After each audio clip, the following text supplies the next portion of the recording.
If you don't know who your fan is, your content will always feel random. And nobody follows random. Sometimes you laugh at random, but nobody's buying tickets to random. So today I want to help you bust a few myths about fans and who your music is for, so you can target the right people, and then you'll watch that explode into many people. It's going to make so much everything easier. Everything's so much easier for you to do, write music, create content when you know who your fan is, and it's super easy to find that person I'm going to show you. Hey, I'm Craig Honeysett. This is From Musician to Artist. This podcast is for people who want to become recognized music artists. So if that's you, I think this podcast will really help you out. So thanks for hanging with me today. I want to help you come up with a customer avatar. I want to help you find your fan. A couple of myths around this that we haven't heard. It's just what we kind of think. It makes sense. It makes our common sense. It makes sense to our common. It feels like common sense. One is that if I release my music, my people will find me. You know what I mean? Like if I build it, they will come. My people will find me. They know the people who like this kind of music will gravitate towards me. That doesn't happen. That's a myth. The other one is everyone likes good music. So I just have to focus on, I hear the song wins. And while I believe that, I think the song wins 10x if your song is aimed at your fan. So we think everyone likes good music. If my music is good, again, people just gravitate towards me. What we need to do is actually be shooting our music, it at the person we want to hear it. So that is about creating a custom avatar. Who is our music for? So what is crazy is that when we appeal to everyone, we appeal to no one. But when we narrow that down and we just focus on one person, one small group of people that we appeal to, we end up appealing to so many people. So I think I said this last week. If you find one person and you just write your music, do everything for that one person, you'll find 1,000 other people like that person. But when you try and appeal to the thousands of people, you don't even get that one person. It's crazy. You got to flip it on its head, but it actually works. And I know this because every business does this. Just say you wanted a Fender guitar, right? So you can walk into a shop where on the front window it says Fender, Gibson, Epiphone, Ibanez, Yamaha, lists off PRS, lists off all these guitars, and you think, oh, I'll go there to get my Fender. But right next to that is the Fender custom shop where all they do is Fender. If you've got those two businesses, it makes more sense if you're looking for a Fender, you go to the Fender shop because they're going to know more, they're going to be solid, they're going to have better quality Fenders than the guy that does a bit of everything. But with our music, we try and do that. We're like, I want to get all the things. So I'm going to put out content that appeals to all the people. Meanwhile, that guy that really wants your content is not seeing it because our algorithm can't pick up the noise that is everything else. Like your Fender guy is getting hit with Gibsons and PRSs as a part of your everything. Whereas if you just gave him Fender, you'd grab him and they'd be your guy. All right, so that's what I'm talking about. I want to show you how to do that. I've got a download that you can do if you want to write out these answers. I've also put it in a digital form, so you can just tick these boxes and it's going to give you a result of who your person is. And then at the end of this episode, I want to teach you how to actually push to that person. Push your songwriting to that person. Push your festival set to that person. Push your content to that one person.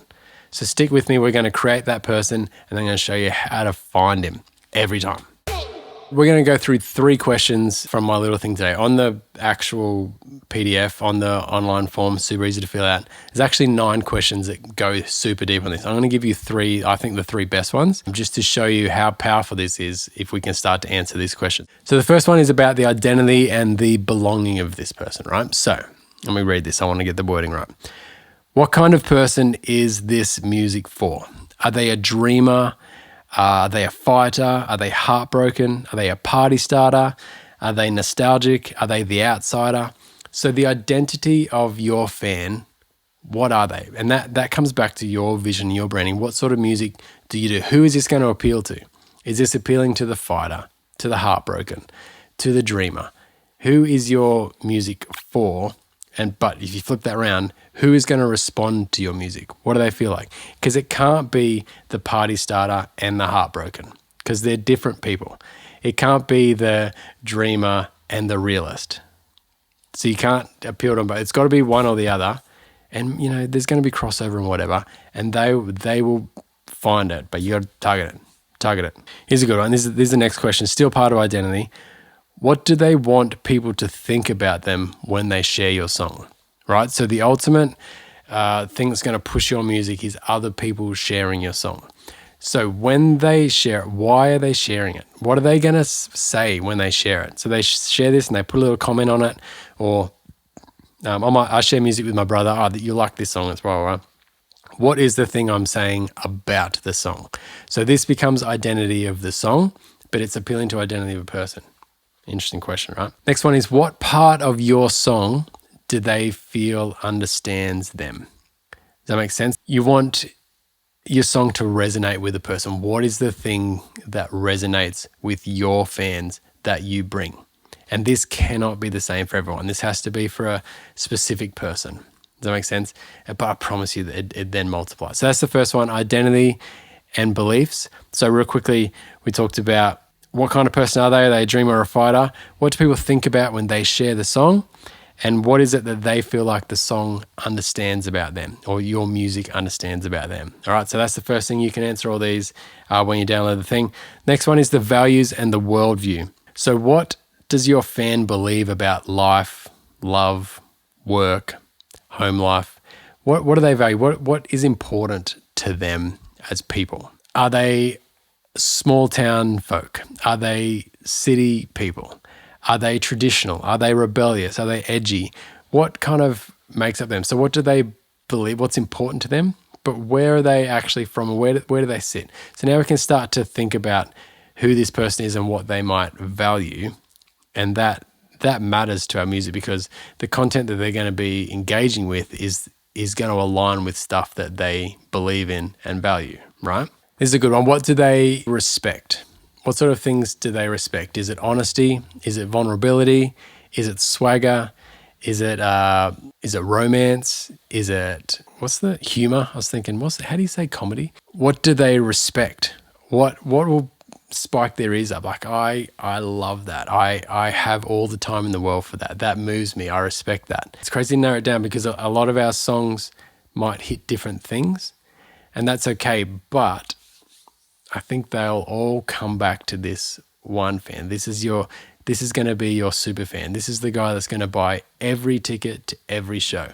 I play on the road a fair bit with Robbie Mortimer, and I was talking to Phil, the drummer. I'm like, did you see I don't know her name, but did you see the blonde girl 3 rows back, whatever? I said, she's at every single show. Doesn't matter when we play in Queensland, Tamworth, play at Wollongong. She's always there. She's a super fan, so she believes in obviously everything that Robbie does and puts out. Just 100% resonates with her. They're the kind of fans we want, and then it all explodes from there. I'll keep going. I'm getting sidetracked. And remember, there's 9 of these in the download. I'm only doing 3 today. Identity and belonging. That's who they are. We did values and worldview, so that's what they believe in. Next is aesthetics and culture. This is about what they're into, right? So the other things are kind of been about them as people. This is about their interests a little bit more. So what do they wear to a gig like yours? Are they wearing singlets, baggy tees? Are they wearing flannels? So this kind of talks a bit about what they're into. If they're girls, is it skirts and a shirt? Is it dresses? And this totally depends on your type of music. Might be big chains, might be, I don't know. There's so many different genres of music. If it's country, for us, it's going to be like jeans, some boots, usually a collared shirt. So what are they into? That's going to kind of start defining what they're like, what their lifestyle is, right? Next thing is what else do they follow online? So if you want them to like your Instagram page, what's their next thing underneath it? Are they following footy? Are they into cars? Is it just sports in general? Are they into fashion? Are they into food? What sort of stuff interests them, right? So if you can start to answer this, then you can figure out what they like, and that's going to influence the stuff you can write songs about, right? And the last one, if you can do this, sum up their vibe. So when they walk into a room, what do they bring in? Can you sum that up in 3 words? What's the vibe of your ideal fan in 3 words? That's a tricky one, but I think that'll help. I mean, that unlocks so many opportunities for your content and your songwriting. If you can sum up their vibe and then you can hit that vibe on your content, winning. So here's where that gets really powerful. Once you start to flesh these out, and I'll help you with that download, or you can just even think about it from what you've heard today.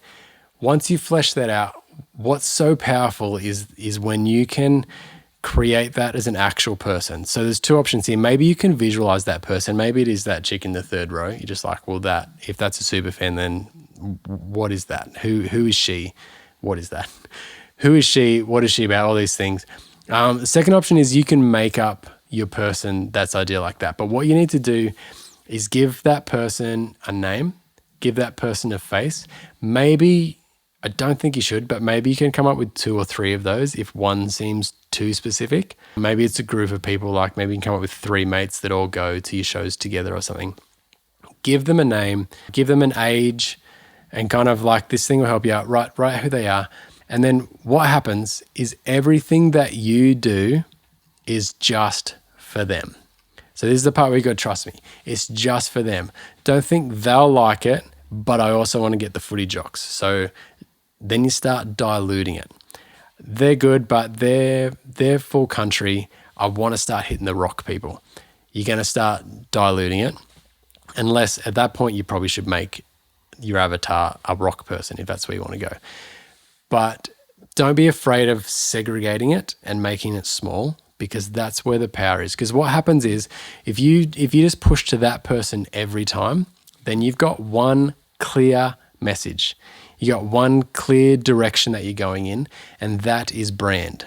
So we think of brand as fonts and colors, but brand is about who do people see you as and what do you represent and who you are. So if all your content, all your songs, all your shows are geared towards this one specific thing, that is going to be the strongest brand. And what that means is people can make decisions really quickly when they see you live, because they're going to get your brand and they're going to get who you're targeting, what you're about. And then it's easy for them to make a decision where they want to be on board. And what you'll find is if you've got a strong brand, then you're easy to follow and get amongst. If you're random and you're everything, then I might watch 10 of your reels and only like 2 of them. And unfortunately, that's not worth my time now in my little scrolling phase. I just want the things that I want. Everything else is going to get the flick. So if you're only hitting me with 2 out of 10 of those because your brand's unclear, then that's where you're not getting this full buy-in from your fans. But if you can hit your target 10 out of 10, you're going to get full views every time. And you know those people in your circle where you're getting full watches every time. You're getting full listens. You're getting every single playlist. You're at the top of every playlist. They're front row of the crowd at your live shows. They're buying your merch on your website because they're all in. So this will create an opportunity for you to have all in. Now, what the magic is when that actually, you'll notice that will expand from one person to 1,000 people, to 10,000 people, to 100,000 people, because your brand is strong and people can grab it. Even if they don't love it, they can see what you're doing and they can buy into who you are because it's super, super clear. It's not diluted. And that is good. I mean, I don't love everyone who's exactly like me. Like I like a lot of different artists. It's not a carbon copy of like the same thing, you know? Like I'll love Morgan Wallen, but I love Imagine Dragons. They're quite different, but I can see their brand and I can buy into what they're doing and I love what they're doing. I appreciate what they're doing. And then I can come home and I can watch Formula One, which is like a totally different thing from music, but I can see the brand of Red Bull or Ferrari and I can jump on that before I flick on the soccer and find something I love there. So this isn't about like being narrow-minded. No, I don't want the people that just love one thing. What you're doing is this creates your brand. It doesn't define your audience. It defines you. And once you're defined, then your audience will start finding you. Hope I've made that clear. I want you to tell me if any of these questions sound good to you. Is that what we're going to do? I want you to comment something. Give me a thumbs up. Say, this has blown my mind. I didn't know about this. That makes so much sense. Give me some sort of positive things so that I know that this is working for you.